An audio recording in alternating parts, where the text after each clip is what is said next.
मोट दिमाग के इंसान का का पता। एक दिन बर्दाश्त नहीं भई, गइल कल ए भाईवा इ मेहरारू कवन चीज होली। बाप काका जाना तू नहीं हो मेहरारू ना जनता। इनका तनी लोग शकल देख ला, एक बार खड़ा हो जा, खड़ा हो जा, खड़ा हो जा, तब स्वागत कर देगा। तनी इनका लोग शकल देखे आई मेहरारू नहीं जनते। खड़ा हो जा, शाबाश। अरे लोग सम्मान करी हैं, खड़ा हो जा। 100 रुपया दाता या से मेहरारू नहीं जनते। तनी इनका चेहरा लोग गौर से देख लिया। आगे रखो बेटा। अब देख ला इनकर शकल। हमार माई बहन भी बैठल है ना, आपो लोग देखला ई मेहरारू नहीं जनतन। इनके लड़का कैठे हुवन बातें थे वो लड़कवा इनकर ना हुआ, इनके बाबू का हुआ। हाई ला तू पकड़ा, आज से जान जाइए हम मेहरारू के का कहते हैं। नहीं अपने बाबू से पूछ लिया।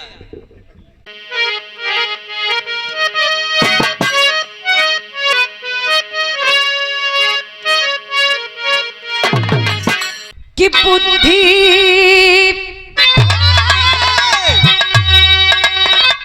बुद्धि से व्यवहार जोड़ा से शादी अनमोल होती है निष्पक्ष बतिया। नहीं जोड़ ज्ञानी का गंगा के पानी, माँ बाप का हो उत्तम मूर्तिया। पर्वत की चोटी का किस्मत की रोटी, अरे झुकना कठिन काम नीले गगन का।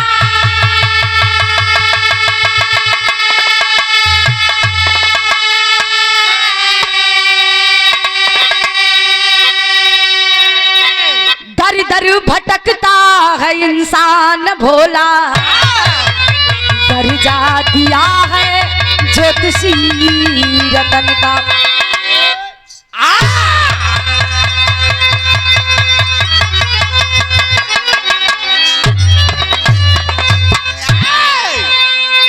गौर करिएगा, इस दुनिया में अगर असली देवी देवता के हुआ तो घर ही में हो।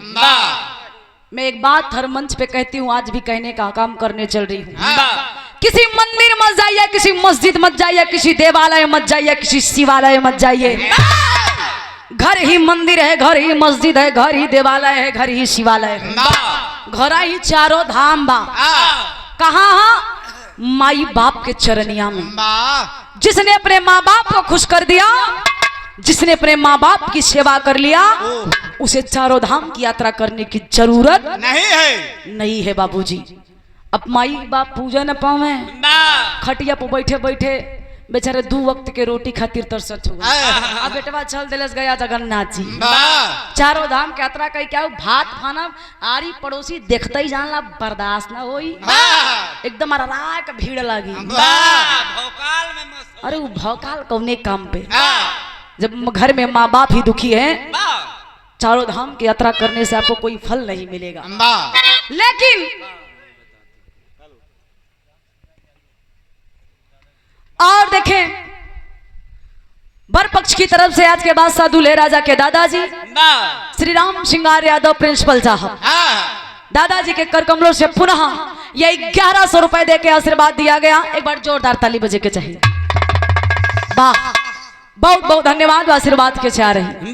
गौर करिएगा बाबूजी, यही से कहानी में एक लाइन गजल हम कैसे।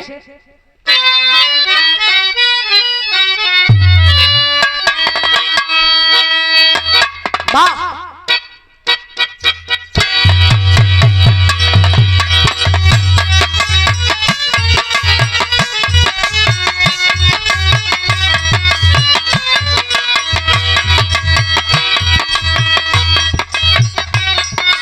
वाह वाह,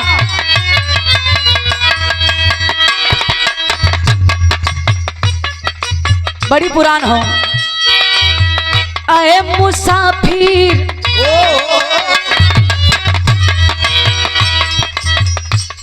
ये गीत बहुत पुरान है, दादा बाबा के जमाने के गीत बा, लेकिन गीत के लोग परिवर्तन करेलन। पुरनकी में जोन आनंद बाबू नहीं की में ना है कहे क्या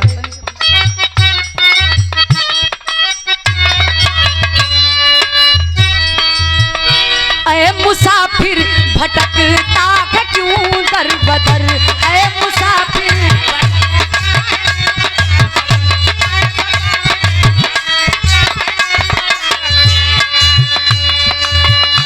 ऐ मुसाफिर भटकता है क्यों दर बदर दोनों आलम के राहबर मरने में है ऐ मुसाफिर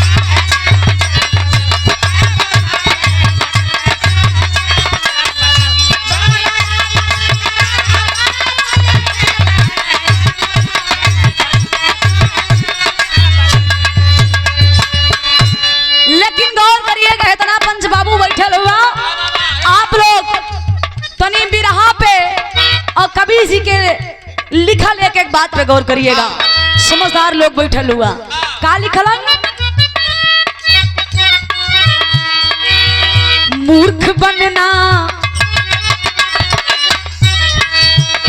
मूर्ख बनना बनाना दोनों पाप है मूर्ख बनना बनाना दोनों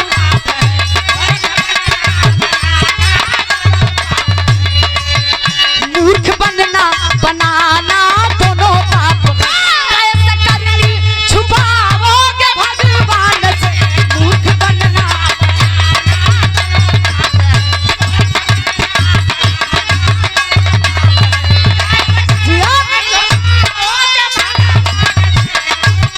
डॉक्टर साहब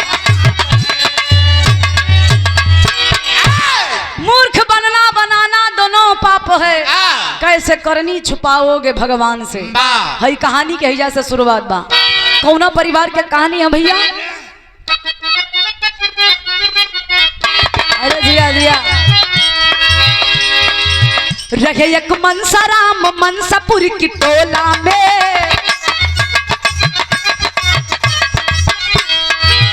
नौकरी कर रहे थे सेल्स की अकोला में रसा चैन कई कहानी आई क्या भैया कहे माई से ससुराल जाके आऊंगा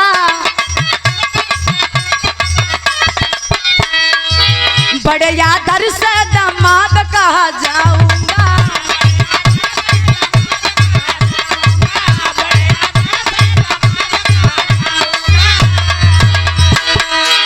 गौर करिएगा बाबूजी कहानी कहाँ के बा एक गांव जौने गांव के नाम हा मनसापुर मनसापुर के रहे वाला एक परिवार मुखिया के नाम बतावल गई खेदारू यादव अब लोग हंसिए कि कौन नाम है ये हमारे दादा लोग जानत हुए पहले जमाना में नाम ऐसे रखी जाए पहले जेकर लड़का जहाँ हो जाए तो वही नाम पड़ जाए कहूँ मंगर का दिन हो जाए तो मंगरू हो जाए बुद्ध के दिन पड़ जाए तो बुद्धू हो जाए और कहूँ खेते मेरे पहले सब कहा है कि कमो करत रही तब लड़कवा हो ही है कहूँ हो जाए मेड़ई हो जाए घुरहू हो जाए हाँ जहाँ जैसे लड़का पैदा हो वैसे नाम हो जाए एक छोटा सा परिवार मुखिया के नाम खेदारू यादव खेदारू के ठे बेटवा जौने बेटवा के नाम मनसा राम अब मनसा राम तनी से मोट दिमाग के ए भैया सवेरे से ओकर काम रहे भैंस छोड़े ले जाई तालाब में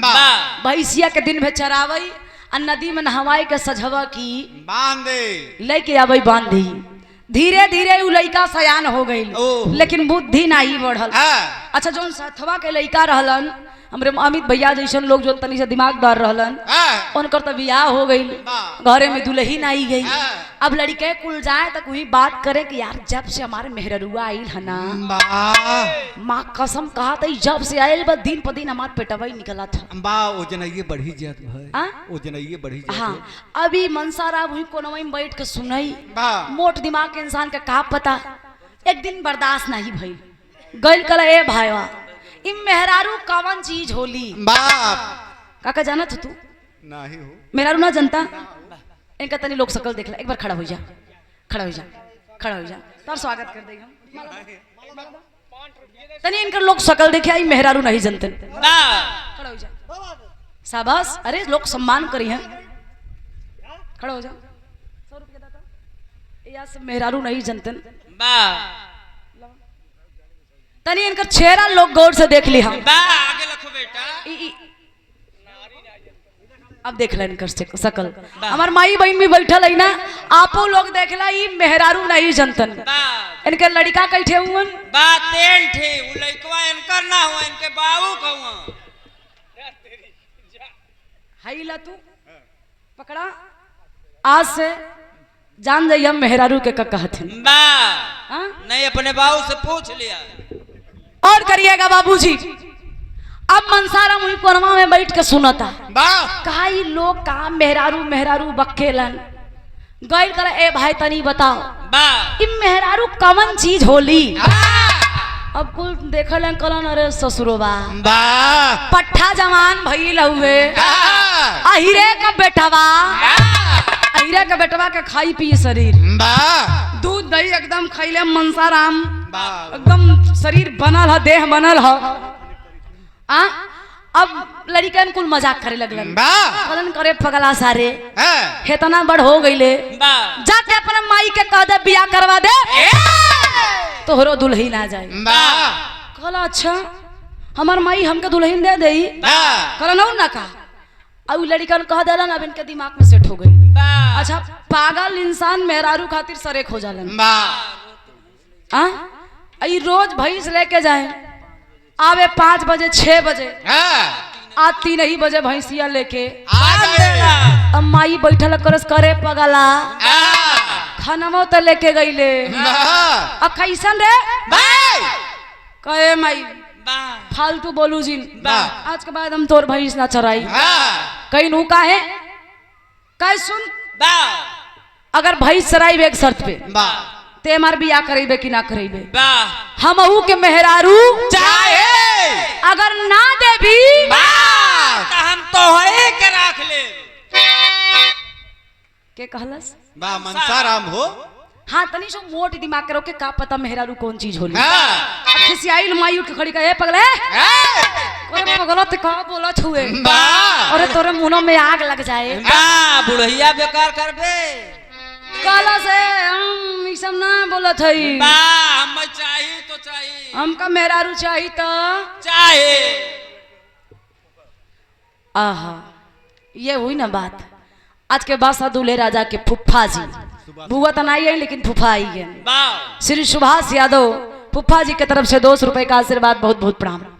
गौर करिए बाबूजी। अब माई खिसिया के चल गई घरे में, यार मनसारा मुंह फुलाए को लड़िए काय कुछ न करब जा जोन करे को कैलू यार। पिताजी आए गए कहो दुलही का बनवा थू कहीं तो हूँ अफर पर ही पड़ा तो खानमो हम ना खियाई पाई। कहन कैसा न तना उछड़ा थू दोनों जने आज से बोरिया बिस्तर बांधला। कहन का भा बताईबू? अरे मलकिन का भा कहाँ का बताई जो न पगला तो हर जन्म ले बा। अरे वो का मेहरारू चाहिए, ना मेहरारू पाई तो जान थे वो का कहत बा बताऊ तो हमरे शर्म लागत बा।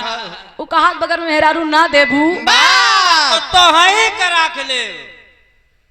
अब खेदारू कपारे पे हाथ धइ लेला। बतावा बुढ़ाई दाई बुढ़ाई खराब करे दे। कहला नी पगला एकदम पगला गइल हम। अच्छा गांव जवार के लोग जुटलन समझौलन, बियाह सेट हो गई। जब बियाह सेट हो गई तो तिलक चढ़ावे आइल हुवन। आई पगला मोट दिमाग के कहते माई आज मेहरुआ हमके मिली ना, माई कहले पगलुआ तोर तिलक चढ़ी दिन बार होई तब मेहरारू आई। कहे अच्छा का करे के पड़ी, कहे बढ़िया से तैयार हो जा। अभी पगला देखल नहा धो के तैयार होखता तो तिलक चढ़ावे वाले लोग आई लोगन तो तिलक चढ़ावत हुवन। कैसे भैया तब माई बहन बैठ के गीत गौ नहीं गावत है का गौली। पहले के जमाना में जब तिलक चढ़े, अब तो डीजे का सिस्टम हो गया। पहले जब तिलक चढ़े तो माई बहन गीत गावे, इहे गावे का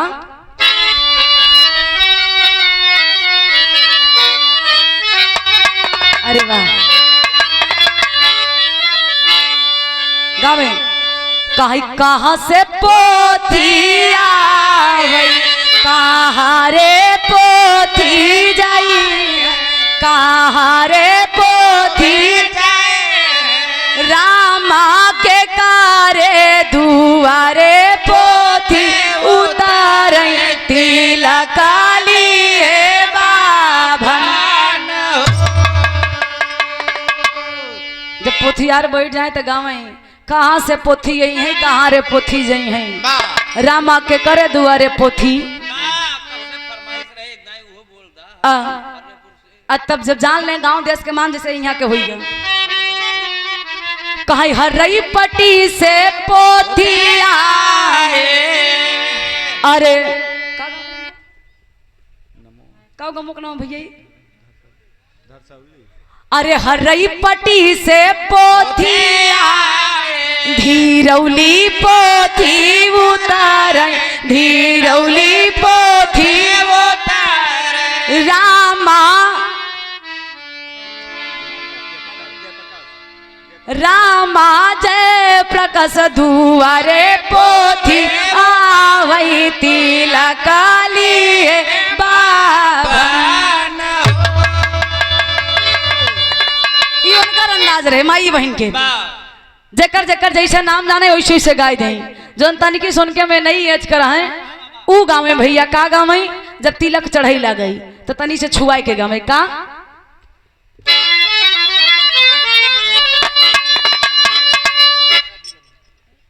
वाह ये गाँव में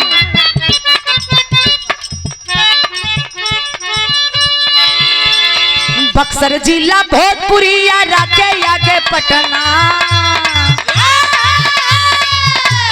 बक्सर जिला भोजपुरिया राके आगे पटना, बतावा तिलक हारू तिलक दे बतना, बतावा तिलक हारू।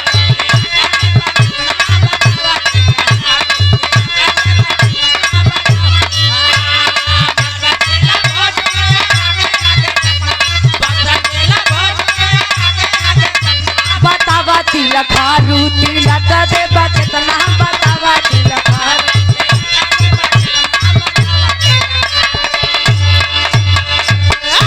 और ये देखे कन्या के दादाजी हर्रई पट्टी की धरती से श्री राम सूरत यादव, आप गार्जियन के द्वारा 501 रुपए का आशीर्वाद, बहुत बहुत प्रणाम।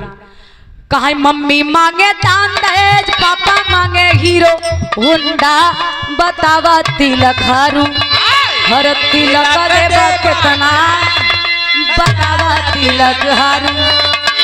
काई मम्मी मांगे दान दहेज, पापा मांगे हीरो होंडा, बतावा तिलक हारू। बा तिलक देवा कितना। मनीष यादव फौजी साहब धिरौली और जय सिंह यादव नानकार, आप दोनों गार्जियन के द्वारा ये शानदार 201 रुपया के आशीर्वाद, बहुत बहुत प्रणाम, आशीर्वाद की प्रतीक्षा है। और तनिष और बदल के गाँव में बखाने भैया बताइए का गाँव है,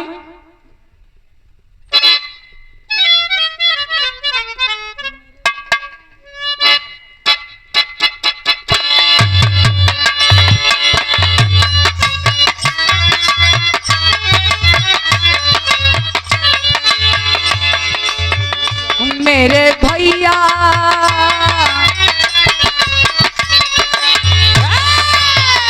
मेरे भैया गुलरिया के फूल तिलक क्यों थोड़ी चढ़ी, मेरे भैया गुलरिया के फूल।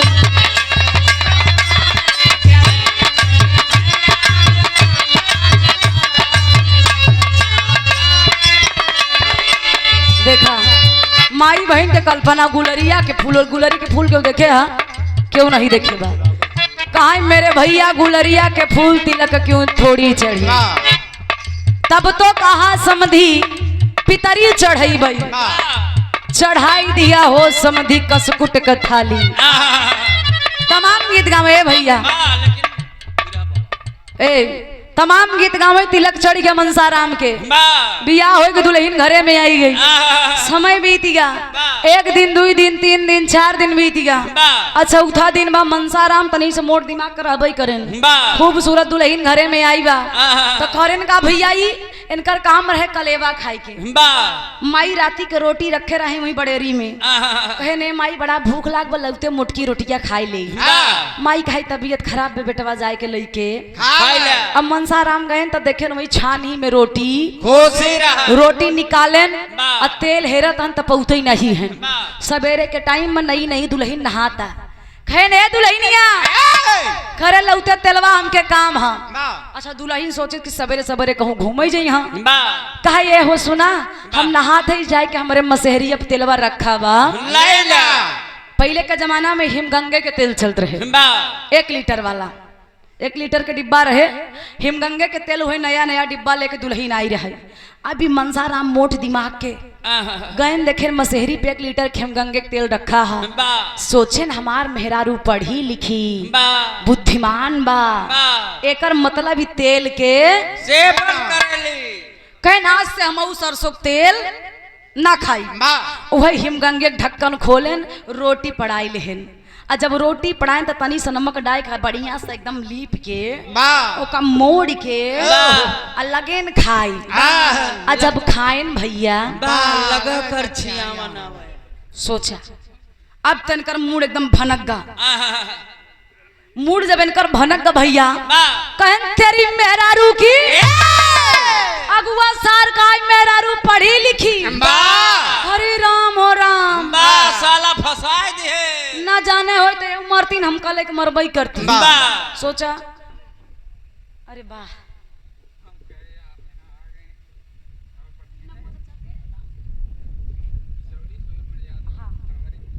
और अबे हाल ही में कार्यक्रम हमारे भाई और रुचि यादव के बड़ा भव्य कार्यक्रम रहल हमरे सूर्यमणि यादव चाचा जी तिसौली की धरती से ये बहुत 100 रुपया के आशीर्वाद चाचा के बहुत बहुत प्रणाम आशीर्वाद के चाह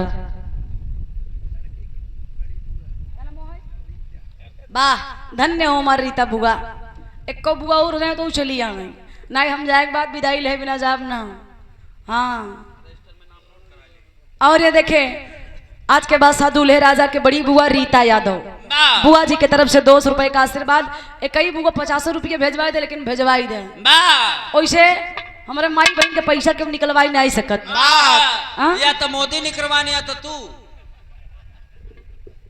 बस कर ए भैया गौर करिएगा अब दुल्हन नहाई धोए के आई लगी अपन तेल है रही बा काहे कहो बा तेलवा कहाँ रखा अबे तो मुंह फुलाए के बैठा है बा कहन सी बोलू बोलू नहीं तो खपड़ोई और रंग दे बा काई सवेरे सवेरे बौरान हुआ का बा का बात है कहन करे हराम जादी बा जोन त नहीं हरस तेल लेके आई रहे तेलवा 1 नंबर घटिया बा अब दुल्हन के माथा खराब कि हमारे बाबू एकदम नया तेल खरीद के देहन हमका बा ई कहा थो तेल खराब बा कल तू जानला कैसे कहन हम जब रोटिया पे लपेट के खाए तब जान के तेलवा गड़बड़ बा अरे बाप रे बाप दुल्हनी कपारे पे हाथ सवेरे सवेरे धइलस बा काहे बप्पा हो बप्पा राम हो राम हमार किस्मत जरी गया पगला से बियाह हो गया हमार किस्मत फूट गए अरे पगलू बा उ खाए वाला तेल ना रहे बा उ कपारे पे धरई वाला तेल रहे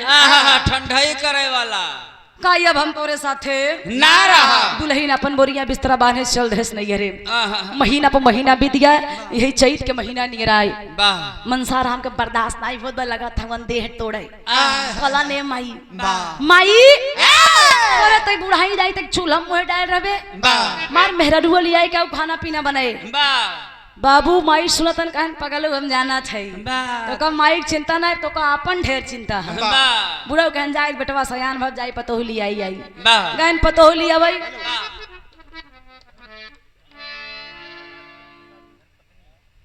नामो का अच्छा तब हम का कही का कही और ये देखे हमरे वीडियो साहब श्री जयप्रकाश यादव जी की धर्म पत्नी हमारी धर्म की भाभी अब हम भाभी कह सकी थे दीदी कह सकी थे हम दोनों कह सकी थे वैसे हमरे अतुल भैया के आप सिस्टर हैं तो वो फर्ज में हम आपके दीदी भी बना ले लेकिन जयप्रकाश के देख के भैया के देख के तो भौजाई बना ले यहाँ के पद जोड़ब तो भौजी वहाँ के पद जोड़ब तो बहन लगे हम इनके भैया माने तो उनके बहन मन में कर तो है कौन पसंद है वही मान ले लेकिन तू कुछ लागत वो बताइए नहीं हम कुछ नहीं लगी और ये देखा हमारे धर्म के भाभी नीतू यादव भाभी के द्वारा शानदार 1000 रुपए का आशीर्वाद भाभी के नाम पे जोरदार ताली बजे के चाहिए वाह भौजाई हमार बढ़िया करे जा कर ली अपने ननद के दर्द के समझ ली भौजाई हो तो ऐसे हो चाहे 4 दिन पीछे हो ननद के दर्द ही रूपी वैसे ए भैया आप दुल्हन चली गया बुढ़ऊ चल देन समधिया ने समधिन बैठी बदूरा से देखे गर्मी के महीना कहा का समधी परेशान भैया बैठा पानी चाय कैला। अच्छा पहले के जमाना में पर्दा रहे, समधी के सामने समधिन ना निकले, एक हाथ का घुघुट काट के वही टाटी के पीछे बैठी कहीं नहीं समधी है ना पनियो नहीं पीला का करे आया हाल समाचार बतावा तनी घर दुआरे के हाल चाल बतावा का है समधिन सब ठीक बा। एक कई गड़बड़ी है हमार बुढ़िया खाना पीना नाई बने पावता पतोहिया हमार विदा कह दे तू लियाई के जाई तब तक तो समधिन बैठी रही खड़ी हो गई गरमाई गई की गरमा के का मतलब बा धोतिया लंगिया लेन हो देखा ये ना बढ़िया हो गई खिसियाई के कहीं ने समझी बिट्टी विदा ना होए बिट्टी विदा तब होए जब मेहमान ससुर यहाँ तब अब बुढ़ऊ को गोड़े लग मुड़े बुतान कहीं कहो बिया करी हम खर्चा देखी हम राखी हम के कर रखी हैं बा पतोहिया खो हाँ खर्चा पानी कहीं पगला सारा है तब एक मेहरा रू जाए बुढ़ऊ जैसे गान वैसे लौटन दोपहरिया के बेला रहा यार बूढ़ा गौने के दिन रहबई करे।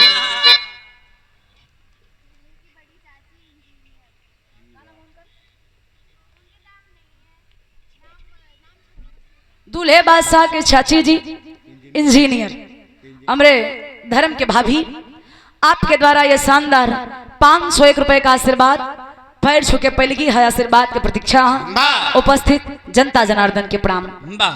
गौर करा बाबूजी अब बुढ़ऊ खिसियाए के लोटे निहार बूढ़ा पियरी साड़ी पहने एक लोटा धार ले चार जवा छत डाले कनैले के फूल डाले दूरे से देखा तीन कहा ये बहिनी हाउ देखा हमार बुढ़वा आवा था का अरे गौतू पहले जब दुल्ही ना तो माई बहन गावन चाठ गोतिन बुलाई के गावत हईन का गावत हईन भैया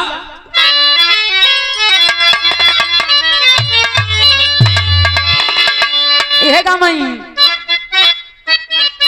बा बा बा ये गामई है कहा मार मार रे की सुनिया ऐसन देश बहुरिया लइके आई ना गए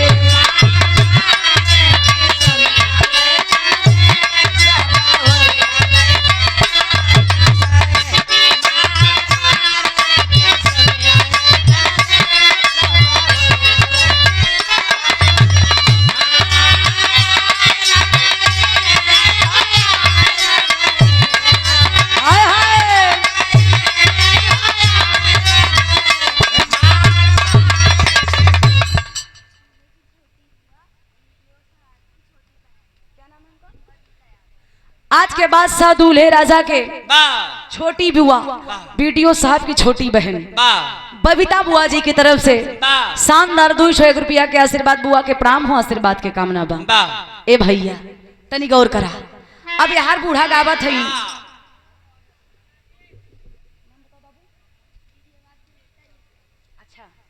हमरे बीडीओ साहब के सुपुत्र हमार भतीजा छोटा बाबू यश यादव बाबू की तरफ से 500 रुपए का पुरस्कार शुभ आशीर्वाद अपने पापा से बढ़िया नाम रोशन करी हम जा अपने मम्मी से और मांग लिया भैया बहुत खतरनाक हो गया तू सब। ए भैया आप बूढ़ा गावत है यार बुढ़ऊ खिसियान धोती बटोरे चला आवत है कोई हराम जादी यार मार बेइज्जती भाई और गीत गाओ नहीं फाने बा आइन कहने बुढ़िया ए बुढ़िया बंद कर पियरा पहिने ही उ लोटवा धरवा तोरे मुड़वा मारत फाटी जाई तोहार मुड़वा अरे खिसियान हुवन मुहे से जोन निकला बा तोन बक्कत हुवन और सही बात है केहू दुआरी से केहू लौटा दे बेइज्जती करके आ तो खिसियाई है ना। अब बुढ़ऊ गुस्सा में पागल अब पगलाइल हुवन एकदम ए भैया बूढ़ा कहीं का बात बा चला बैठा पानी पिया पतोहिया कहाँ बा कहीं तो हुआ फर पड़े तोर पतोहुए भगा दुआरे से कहीं बहनी तुझसे जा जा जा मार बुढ़वा खिसियान बा गोतीन चली गई कहीं का बात बा कहा समधिन कहा था बिट्टी विदा बिट्टी विदा विदा तब होए जब मेहमान ससुर यहाँ तब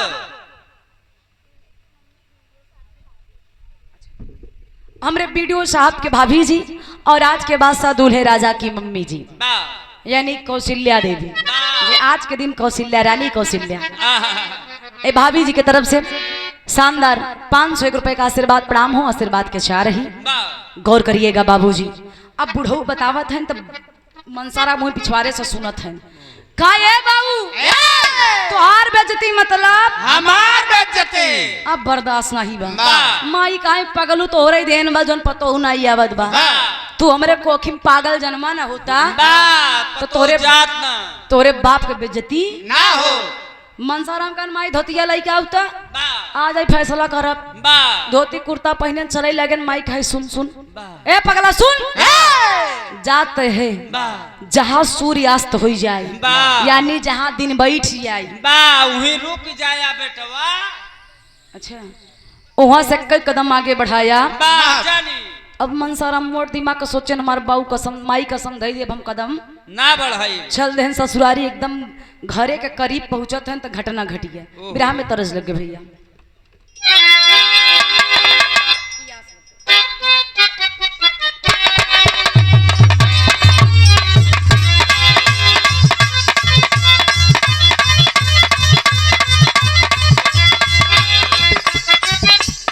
यह गीत था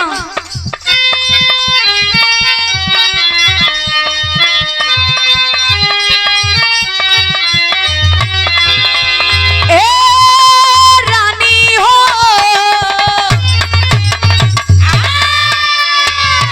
ए हमारे सोना बाबू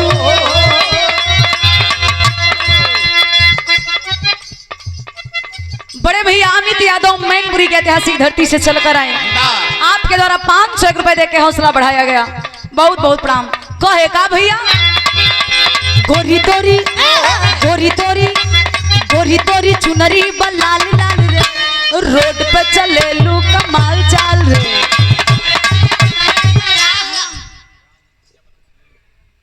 सम्मानित गार्जियन राम जी प्रजापति सलीमपुर की धरती से 100 रुपया के आशीर्वाद गोरी तोरी चुनरी लाल लाल रे गोरी तोरी चुनरी लाल लाल रे रोड पे चले लू कमाल चाल रे काहे बजावत आ भाई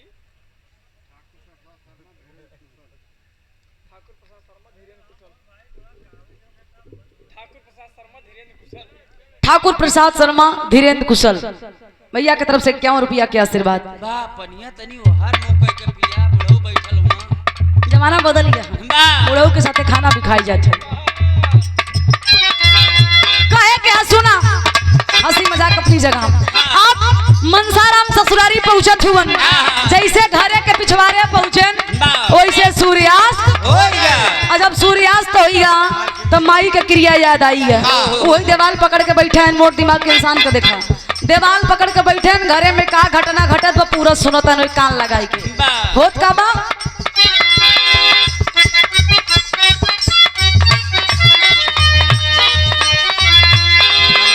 सारी खुशा खाली तमाम हो गई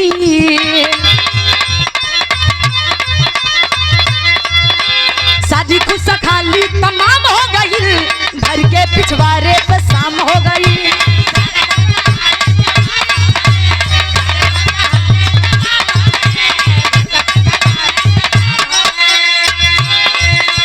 रुक गए मनसाराम दिलवा दबाई घरवा में दुल्हन में बरवा बनाई बरवा बनाई 3 बार टेढ़ भइल काम हो गई 3 बार टेढ़ भइल काम हो गई घर के पिछवाड़े पे शाम हो गई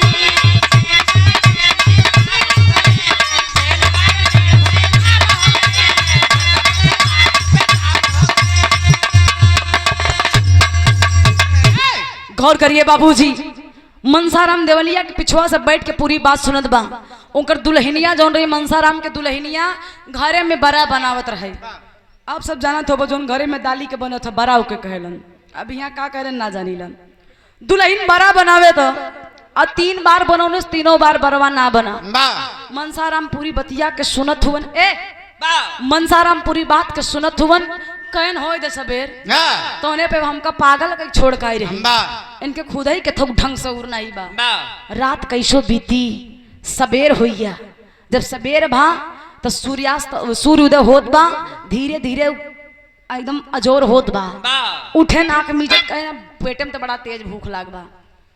पिछवाड़े से बा दुआरे आई गए, बा बूढ़ा मच्छरदानी लगाई के सोवत है। जैसे एक गोड़ निकाल के जमीन पर रखीन बा वैसे मनसाराम दूरी से देखत हैं। कहे नहीं तो हमार बुढ़िया है, हाँ कहे नम्मा पा लगी। का भगवती लूटे कौन है रे? अच्छा बूढ़ा सोचे सबरवा कोनो मजाक करत है। बा मनसाराम कहे मार बुढ़िया एक पॉइंट कम हका। बा फिर से कहे नम्मा पा लगी। कौन है रे भगवती गाड़े? बूढ़ा दूध है गरियन मनसाराम कहे गड़बड़ बमा मिलिया लगे गन गोड़ पकड़ लेन। कहे नम्मा हम तोहार मेहमान छोटका दमाद बा मनसाराम। बा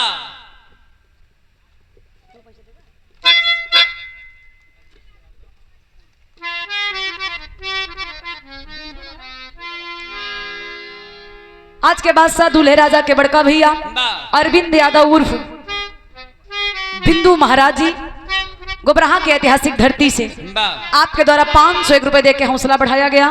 भैया के चरणों में प्रणाम आशीर्वाद की प्रतीक्षा है। ए बाबू आप मनसाराम सवेर बा बूढ़ा के गोड़ पकड़ कहन बूढ़ा ए अम्मा हम तोहार मेहमान छोटका मेहमान नहीं चिन्हत हूँ।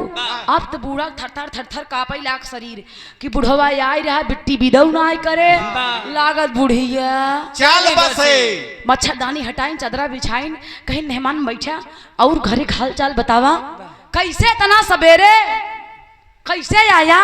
बा ए भैया मनसाराम खिसियान नहीं कहाँ गाँव बताई बूढ़ा हम तबई का यही बा जब तोहरे घरे में 3 दाई बरा बना 1 दाई बनी ना पाई अब बूढ़ा आधा कर कई ए सोचिन के अपने घरे से जाना था। बा अरे बाप रे बाप कहाँ कहो मेहमान बा बरा हमारे घरे बना बा पता तू पावा थया बा अपने घरे से एकर मतलब तू ज्योतिषी है। बा मनसाराम खिसिया ने कहन बोला जिन बूढ़ा भूख लाग कुछ खियावा पियावा। अब बूढ़ा खुशी के ठिकाना ही नहीं घरे में गई बिटिया सोवा चदरा पकड़ खींच ली खैरू तो टंगरी पसार का सोवत है। अरे मेहमान दुआरे आई हैं इतना बड़ा ज्योतिषी ऐते पागल कहीं कि छोड़े बाटे। बा बिटिया खिसिया कहा पागल आई हूँ आई है बा लागत जिये न दे कहीं फालतू बोलबो बहुत मार मारब। बा वो बहुत बड़ा ज्योतिषी हुवन बा पूछत इन बूढ़ा का भी रहा में तरस बदल गया।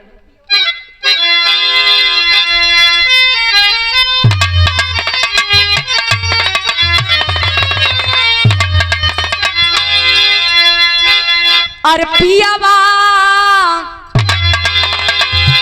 पियावा मिलल बाला लमुनावा देखे के सपनावा ये नानदी।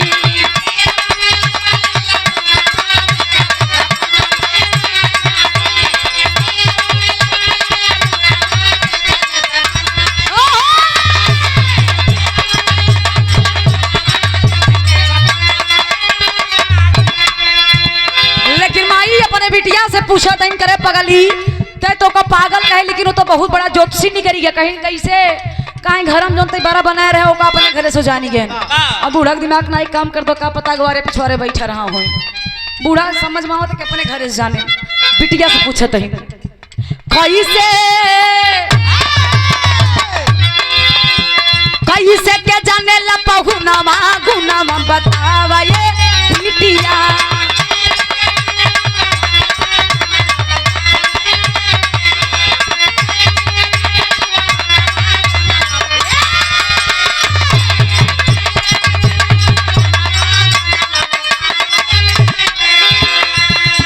माई से बतावे ना बोला गली बिटिया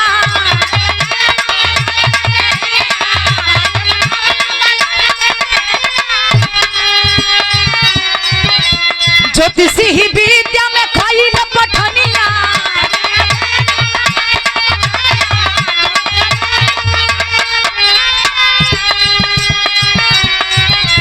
बटे बड़ा ज्ञानी मोर सजनावा गुनावा बतावा ये बिटिया।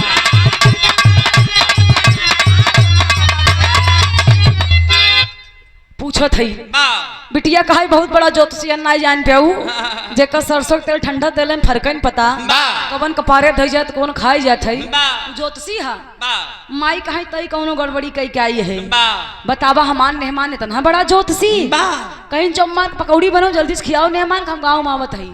अच्छा माई के बूढ़ा के एक बात नहीं पचत बा कि हम ही तक जान तब होई बखान ना अब बूढ़ा सवेरे सवेरे चल दिन जितना मेहरारू मिलत है सबसे कहते हे बहनी जानत हो हमार मेहमान आइल हुवन बहुत बड़ा ज्योतिषी हुवन जी जवन पूछ लेत बो के वो बता देते। अच्छा मार माई बहन के क्वालिटी है मार माई बहन बिराज सुनत है गांव में कोनो ओझा आई जाए गांव में कोनो जादूगर आई जाए जोन मर्द से पैसा चोरा के रखे रही हैं वो निकाल के ले जाई हैं दे दे मर्द कितना मांगे लेकिन उनका नहीं दे सकती क्यों कह दे तो हाथ देख के बताई दे भविष्य पक्का दे दी है कुलापन। अब जितनी मेहरारू रही सब सुन के मनसाराम का लगे मनसाराम कुछ पता ही था ना मनसाराम कहाँ लागत है गांव के दमाद उमाद ना आई है का सब हमारे लगे फाट पड़ी यही चला कौनो बात नहीं हमार तो स्वागत होत बा ऐसी बड़ी कौन खुशी। अब इनका का पता कि बूढ़ा राज खेले यही वही गांव में एक धोबिन रहे धोबिनिया के रतिया में गदहा चोरी हो गया है देवड़िया पर बैठ के रोवत बारे मोरे रमऊ रमऊ हो रमऊ मोरे रे गदाऊ कौने गोहनवा गया तू गदाऊ और रोवत बूढ़ा हुई दुअरवा से गुजरत है कहीं करे पगली काहे रोवत है खाई अम्मा का बताई हमारे एक गधा रहा रतिया मकानी को चोरी कैले गधा बहुत जानला मोल रहा बा भैया हमार सूत ब्याज पे गधा दे रहे रीता यादव पुनः वही छाया हुआ नाम आज के बादशाह दूल्हे राजा के बुआ जी 200 रुपया के आशीर्वाद बुआ के प्रणाम हो आशीर्वाद के प्रतीक्षा। आज के बादशाह दूल्हे राजा के मामा जी साढ़ापुर की धरती से सुरेश यादव आप गार्जियन के द्वारा 201 रुपए का आशीर्वाद बहुत बहुत प्रणाम।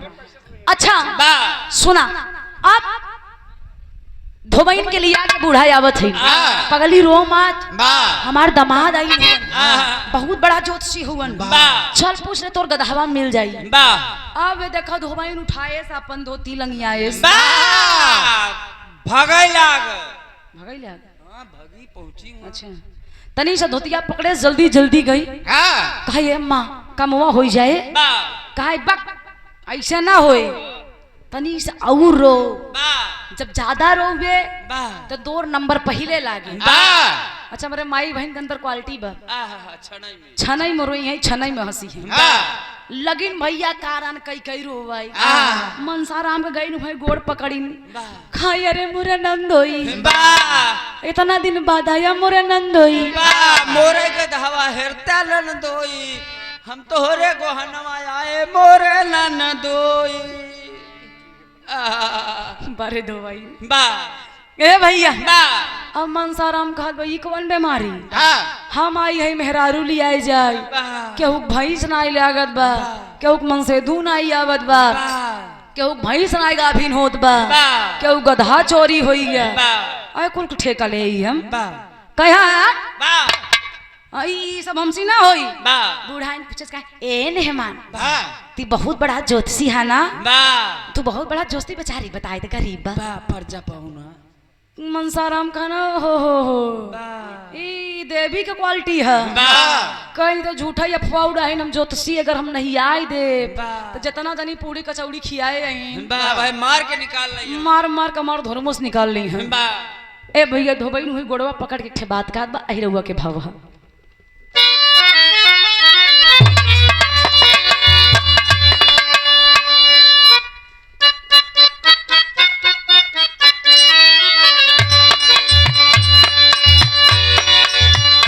लागल मसवाया साड़ भरी गना दिया यौना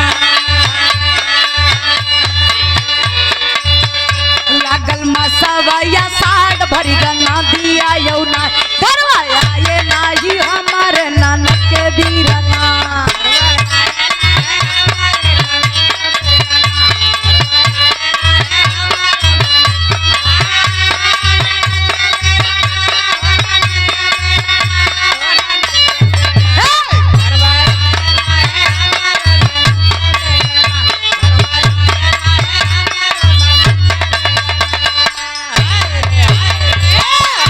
धोबई कहता कहे आके दुख रोई बता दे बना ना डोई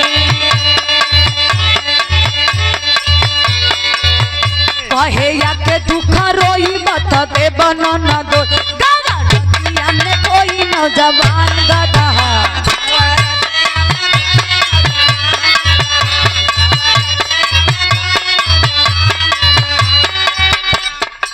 कहीं बताई हमार गधा चोरी भबा मनसाराम बड़े चक्कर में कहीं कुछ गेम खेले के पड़े अपन जान बचाए के भागा नहीं पूरी कचौड़ी कुल निकाल ली है कहीं एक लोटा पानी दा कहीं का कर बताए मेरे गुरु महाराज कहे हैं हमार मंत्र वही जगह जागी जहाँ के रहे ओहे एक लोटा पानी ले निकल गए सेवारी की तरफ कहे ऐसे मेड़ मेड़ धई धई हम निकल जाए अपने घरे अब हम ससुरारी ना जाई एक 2 बीघा के उखी खेत रहा के खेतवा में घुस गए तो गई काम कैसे भैया वही लग धई के जात रहे मेड़ हिलल उखिया के गे धई के जात रहे मेड़ हिलल उखिया के गे खुश खेतवा में जाए अनुमान गधा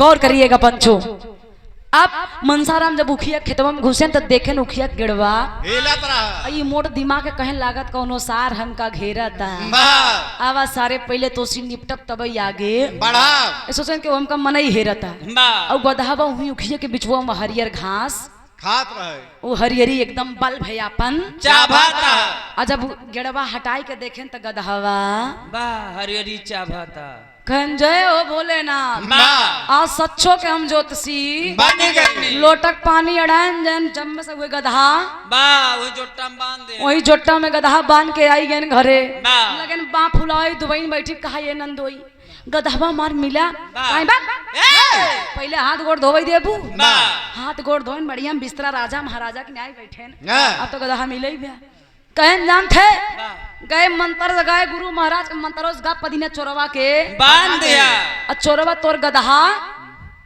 बांध के देखे पे 2 बीघा के उखी खेत बा पूरब दिशा में जब पूरब दिशा में जाबू वहीं उखिया के खेतवा में गदहवा के चोरवा बांध के चला गा अच्छा धोबईन का चोरवा के रहा का अगर यही बताई दे तो हमार मंत्र स्वाहा हो जाए हमरे गुरु महाराज रोके हैं कहें आम खा ज्यादा गुठली गिनई के कोशिश ना कर अच्छा धोबईन का बर्दाश्त नहीं बा चल देलस पूरा दिशा में हुई गन्ना के खेत में जब गन्ना के खेते में घुसी तो वही गधा हरियरी छोड़ गलई का पूरा राज में डंका पीट दे कि फलाने के दामाद आई है बहुत बड़ा ज्योतिषी बा राजा के खबर लग गई जब राजा के खबर लगल बा तो राजा मनसाराम के बुलाई के परीक्षा ले थुन कि सच्चो के ज्योतिषी को झूठे अब मनसाराम जब राजा का नाम सुने तो तर तर पसीना चुगत बा कि हम तो झूठ बोले रही लागत बरा जवाब फांसी पे चढ़ा दे कुछ बोलत ना हुन बीच दरबार में खड़ा हुन तो भइल का गुरुजी तरस लगल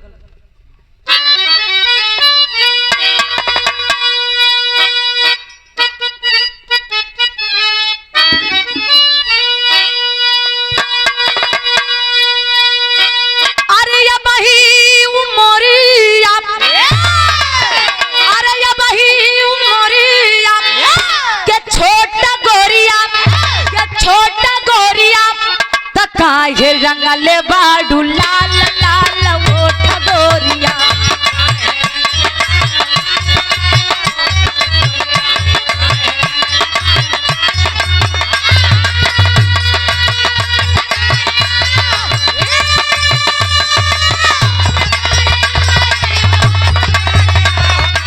जियो जियो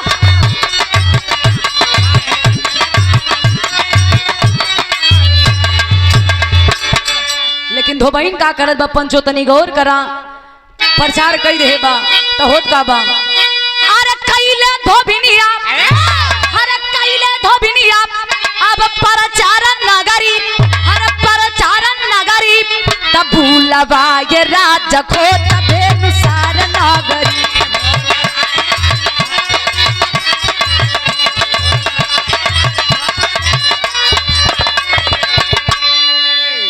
कहीं मसायक मुठिया मैं अपने बंद कैले अरे कहे मनसा राम मनसाया के फांसी गईले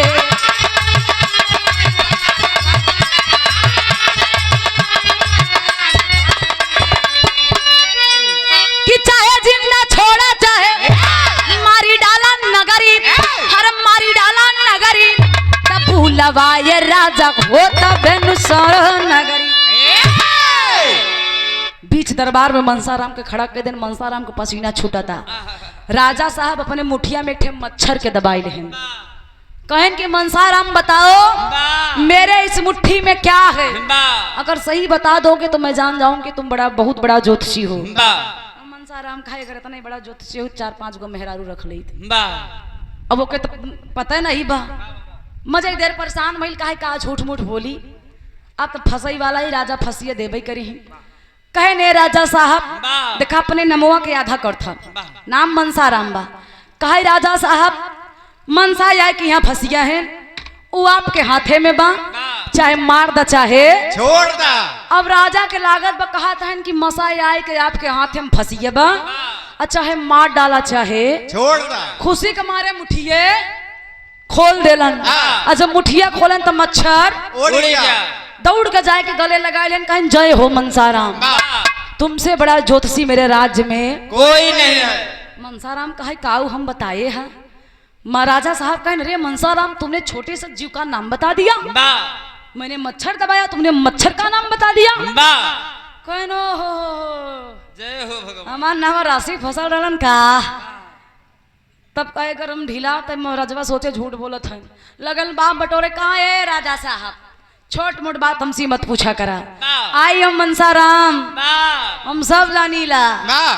राजा साहब तमाम हीरा मोती दे के विदाई करत हुन घरे लेके गए दुल्हन काहे करे पगला तो के सरसों तेल ठंडा तेल में फर्क नहीं पता हीरा मोती लाई का यहाँ का करा काहे तू मेरा रुक जाती हूँ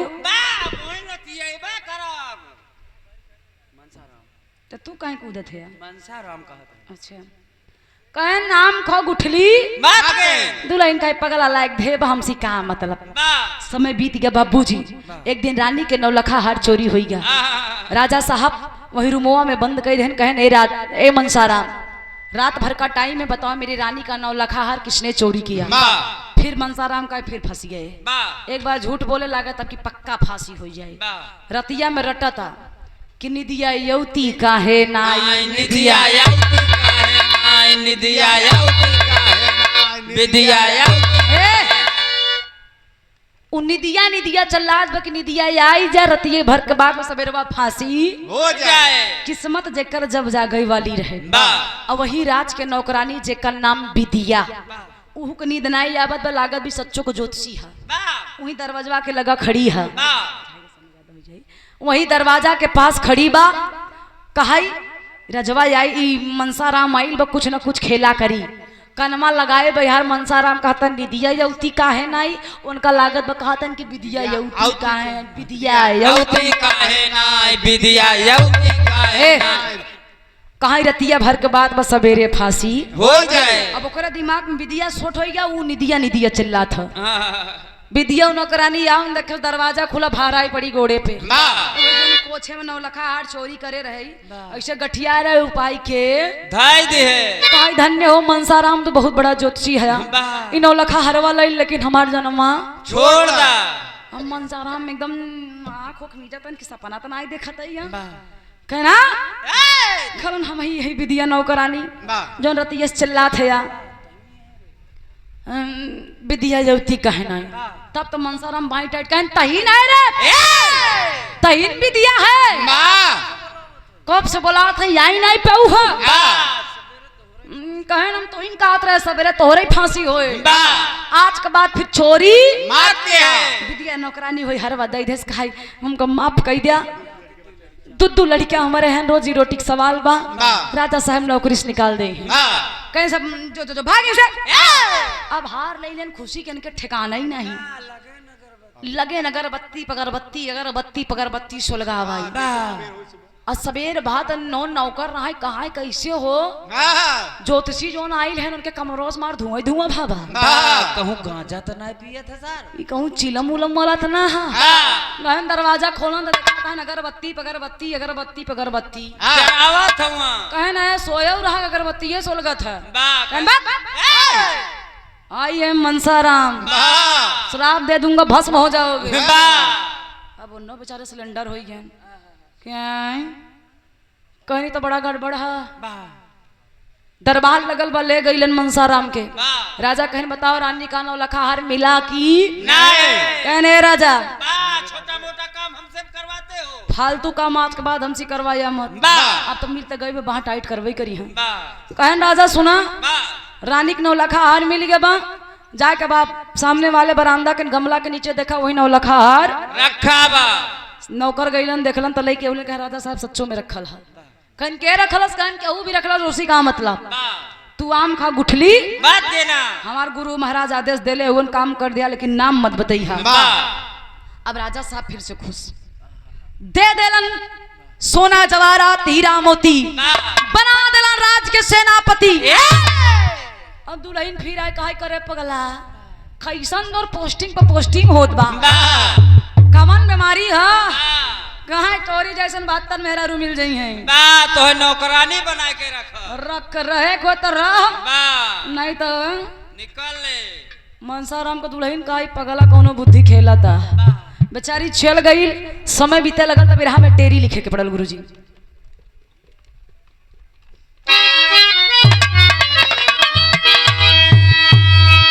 अरे राम पहुनाई में जुटल बा नगरी झूमई सास ससुर ससुराल में सोहरत पाई पहुनाई में जुटल बा नगरी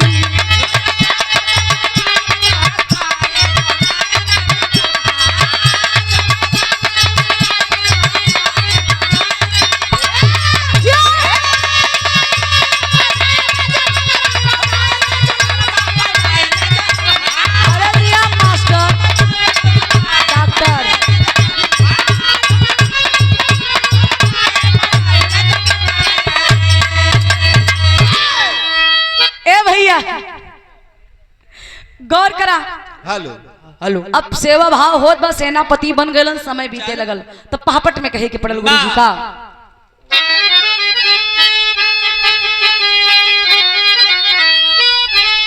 अरे रखे महल में सेनापति बनाई राजा यादर से अरे रखे महल में सेनापति बनाई राजा यादर से घी दूध से करने लगे पहुनाई राजा यादर से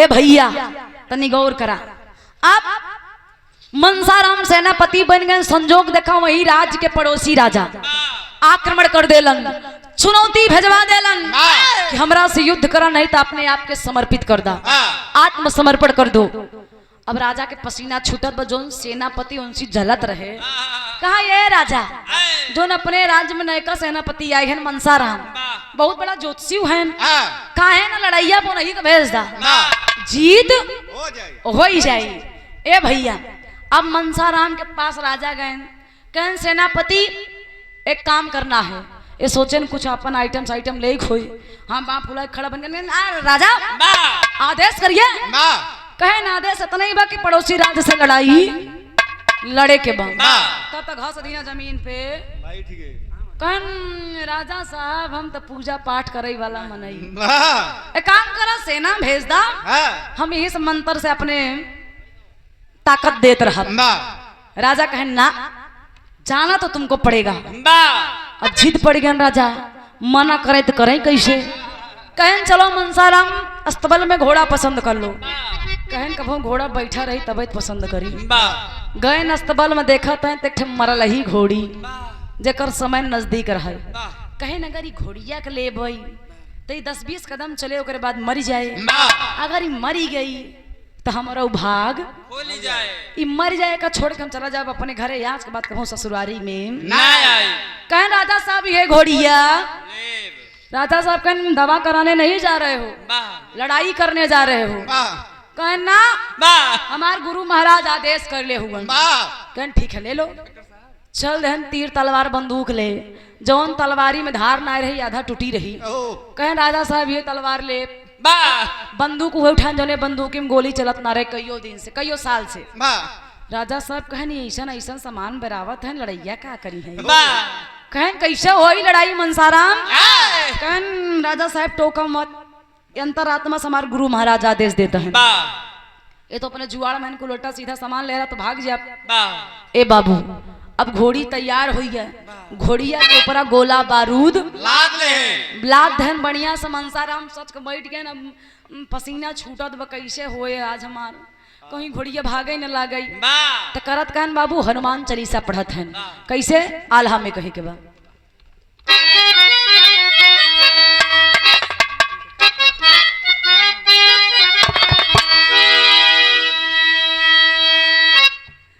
पढ़ला चालीसा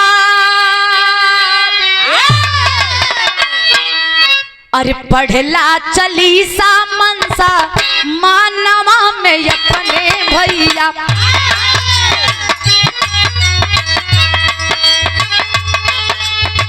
हमारी जिंदगी आप बचाई है हनुमान।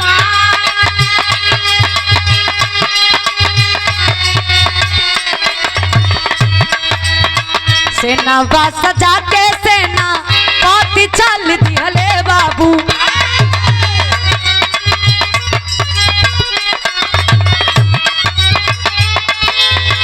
गोला बारूद रखे खच्चर पे सामान।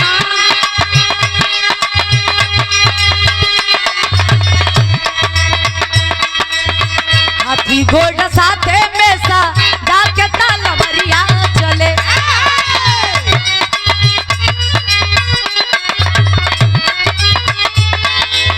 सेना पहुंच के होई गईल सहायरा।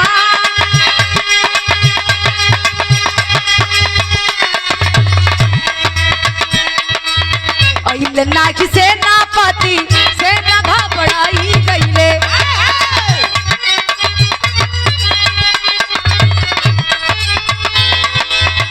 उल्टे पांव सेना तब कैले से प्रस्थान।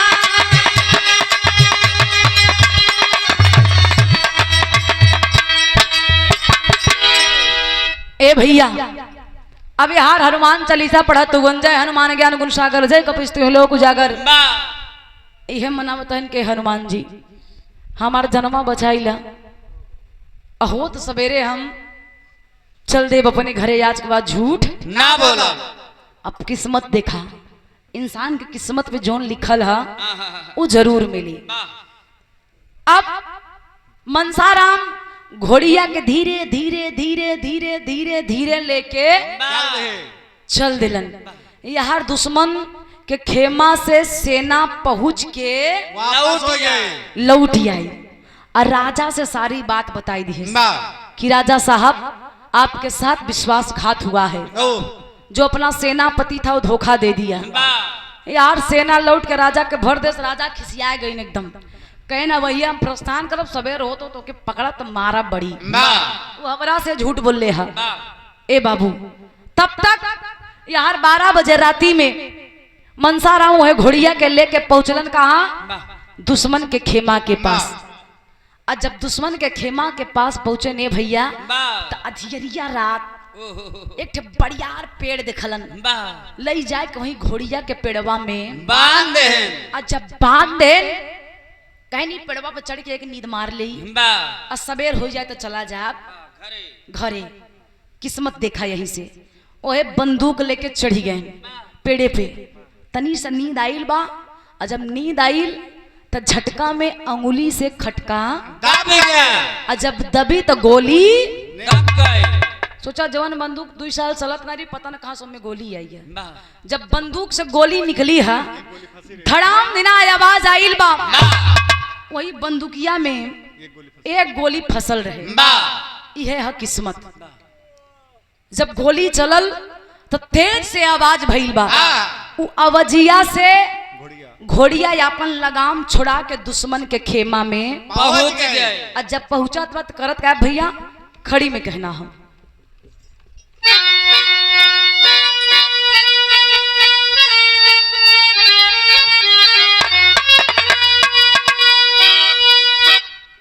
अरे सेनापति से, अरे सेनापति से ना जाने कैसन गोलियां दगी, लइके या पानी जीनी गिया के घोड़िया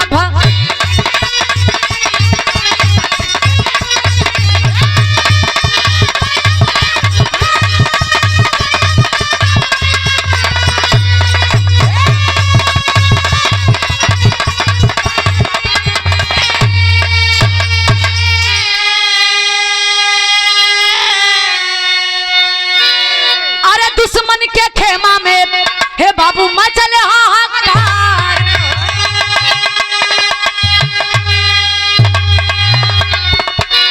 अरे रणनीति दुश्मन के तब आइल बा विचार।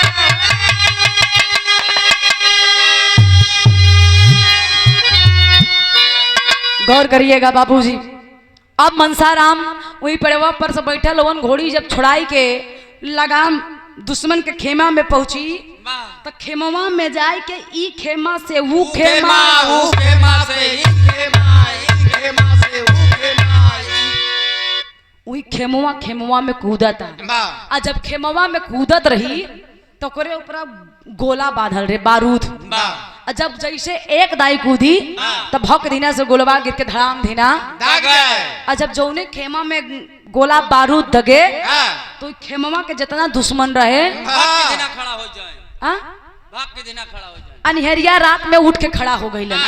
आ जब उठ के खड़ा भइलन तो आपस में अपन अपन हथियार लेके एक दूसरे के काटे वाले लगलन। आई पेड़वा पर से मनसाराम देखत बा, मर जा सारे, कहीं मर जा जाता आज हम सच्चो का राजा बन जाए। अब देखा किस्मत, जब किस्मत में केहू के कुछ परिवर्तन लिखल रहेला तो मति भ्रष्ट हो जाला। दुश्मन के माथा पगलाइल बा, ना समझ में आवत बा। धियरिया रात में जौने खेमवा में घोड़िया भागे वही खेमवा के दुश्मन उठ के आपस में लड़त मरत हो। धीरे धीरे सबेर होखत बा त भइल का, अरे मरी गई ले आपस में तब लड़ी के दुश्मन।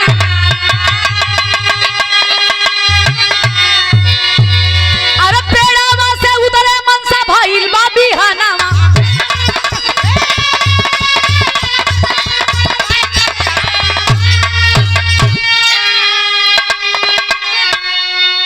अरे फिर से रंग लाई वही दमादे के ठगी। गौर करिए बाबूजी, अब मनसाराम देखा था सबेर हो गई, एक तरफ से दुश्मन धराशाही आपस में लड़ी गए, मरी गए। सवेरे के 5 बज गया, दुश्मन यार एकदम से खत्म हुवन। राजा खिसियान चला आवत हुवन। वही पेड़वा पर से उतर के मनसाराम एक कपरवा में पगड़ी बंधलस, एक ठक कमरिया में आ कूद पड़ल वही दुश्मन के खेमा में। गोड़ बचा बचा के धरत वगर कौनो सार जियत हुई हम। तब पिछुआ से हमारो कहानी वही लसिया के बिछुआ में करत का है। अरे लई के तलवरिया घूमे वही लसिया के पीछा।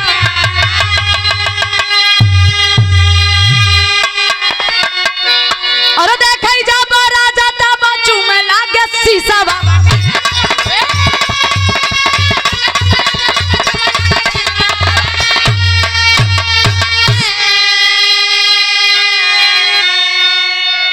अरे चाहिए भगवान, अरे चाहिए भगवान तभी है भगिया जगी। लइका या पानी जीनी गिया के घोड़िया।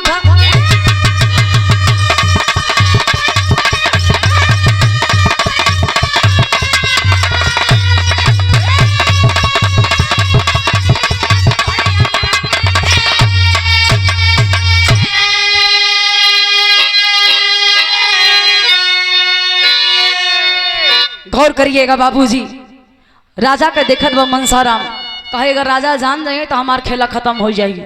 वह टुटाकी तलवार लेके उन लसिया के बिछुआ में घुसिया, देखला से ठेलास ले जाए टुटाकी तलवारी वही लसिया में और निकलला जब लसिया से बहरे पूरी लालम लाल एकदम लहू लुहान तलवार, वही तलवारिया हुई लसिया के बीचों में झूठे नचावाता, झूठे एकदम रियाद पर रियाद मारता तलवार लेके। अब राजा दूर से दिखत हुवन कलन सेना, ये अपना मनसाराम है। और ये बाप रे बाप, इतनी बड़ी सेना को इसने धराशायी कर दिया अकेले ही। इससे बड़ा योद्धा पूरा धरती पे बहुत बड़ा योद्धा है ये, बहुत बड़ा वीर है। जो तसी तरह हबे कला लेकिन वीर हो गई लिया जाना था। ए बाबू अब मनसाराम पीछे से देखत बा कि राजा नजदीक जैसे कंधा पे हाथ धरे वैसे तलवार घुमा के राजा के गर्दन पे लगा देला, राजा के गर्दनों पर सटौला। राजा का अरे मनसाराम हम तो राजा बेटा। अच्छा राजा कलन हम तोहार मनसाराम। मनसाराम का कहे राजा कैसा निया लगा था तो के हमरे ऊपर भरोसा ना रहल, अब अपन भौकाल बनवा था। मनसाराम के बात सुन के राजा कहे ना ना ना ऐसा बात ना बा, ये हमार सेना हमके तनी सा एक नंबर की निकम्मी सेना है, सबको हटाओ सालों को। मनसाराम का राजा एक बात कही, इस सेना एक नंबर के निकम्मी है, हमार मन करता कि रिटायरी कर दे। हटाओ सबको सालों को। सेना सेना सेना हाँ अच्छा ए भैया अब मनसाराम के राजा देख के खुश भइलन, 4-5 गो लसिया के इकट्ठा कैलन। देखा किस्मत कैसे जागत बा, एक मोट दिमाग के इंसान का किस्मत कहां से कहां लेके गई। 4-5 गो लाश के तर ऊपर लाद के सिंहासन बना देलन, वही पे मनसाराम के बैठा देले। राजा साहब अपन वह ताज निकाल के वही लसिया पे मनसाराम के बैठाई के ताज पहना के खून के टीका लगा देलन, अब पैर छुई लेहन। कहन मनसाराम आज से तुम हमारे राजा हो बेटा। बेटा अच्छा राजा रहने। हाँ कहन आज से तुम हमारे राजा और मैं तुम्हारा दास बनकर रहूंगा। अब मनसाराम कहा बस सपना तो नहीं देखा था, ये हो इतना बड़ा किस्मत हमारा। ए भैया यार जयकार होइला, दुल्हनी खबर लग गई, दुल्हन आई बा धीरे से उठाए साथ कहा ए राजा जी चला तनी पिछवा लगे पिछवारे। कहा एक बात बतावा, तू इतना बड़ा राजा बन गया तो का सही सही बताया, तो का सरसों तेले ठंडा तेले में फर्क नहीं पता रहा, तू एक नंबर के पागल, तू राजा कैसे बना भाई बतिया बताई दे। मनसाराम कहन तो आका का बताई, तू मेहरारू को जात के मनसाराम कहता। अच्छा कहन तू ऐसा हूँ कि अगर हम तोके बताई दे तू गांव भर के बताई दे तोहरे पेटे पानी ना बचे। एक काम कर लबर लबर जिन करा, अब कम नहीं धोते हैं मनसाराम। हाँ तो बस वही है। ए भैया मनसाराम कहन सुन, सीधी सीधी हमारा बात सुन, आम खा गुठली मान गए रानी बना कहो तो रह, निकल यहाँ से। नहीं तो तोहरा जैसा हमरे राज्य में नौकरानी है, नौकरानी बनबे की रानी। अब दुल्हनियों का ही पगला कुछ भी कैसे वो जान लो कर टेम्परेचर धीरे धीरे डाउन। अच्छा अच्छा मैंने शकल तो नहीं देखला। कल सुना ए राजा, अरे हम तो हर रानी है, तू हमार करेजा है, लगी दुल्हन अपन माया फैलावे। इमोशनल ब्लैकमेलिंग करती हैं। मास्टर चाबी है भाई। अच्छा तुम्हें पता है, हम नहीं जानते रहे। ए भैया मनसाराम लिया के चलन दुल्हन के रानी बना के महल में राज करे लगलन। यही से कहल गईल बा किस्मत के करे कब का लिखल बई केहू के पता, लेकिन एक बात हकीकत है, बड़ा उछड़त रहला ना, एक कामयाब मर्द के पीछे एक महिला का हाथ होता है। एक मनसाराम कहलन अगर तू नहीं हरे आई न हो तू, हम ससुरारी आई ना, आज जब ससुरारी आई न तो राजा बने तना, ऐसे जवान कुछ भी आज हम बानी तोहरे कारण नहीं दुल्हन मनसाराम कहता। ए भैया हाँ तो तू हाथ हो तो अपन बचाए रहा। वाह मनसाराम मान गईलन वाह कि घरे के असली लक्ष्मी तो है यहू औरत होती है। वाह यहीं से आज के बाद अपने मेहरारू गोड़ धरा। ए भैया हाँ काम तो हर सफल हो जाए। आखिरी अंतिम लाइन में कहना पड़ा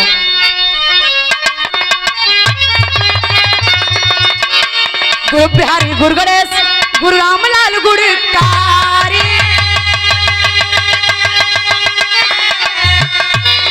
अरे स्वर्ग बसे चंद्रिका कभी प्यारे लाल बने पुजारी हो।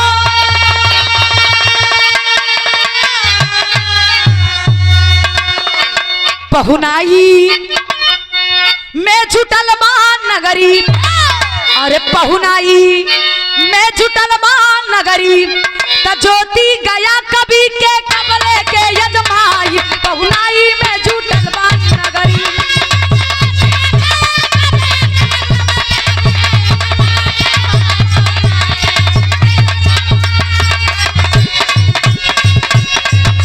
अरे दुनिया का मेला मेले में लड़की लड़की अकेली संगो नाम उसका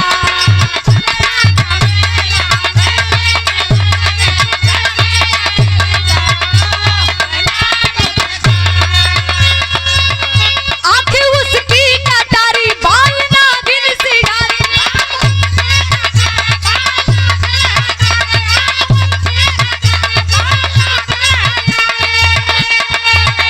आंखें उसकी कटारी बाल नागिन से कल गोरे गोरे जैसा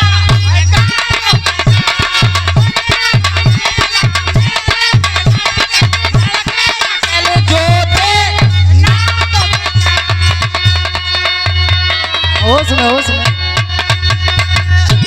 बहुत बहुत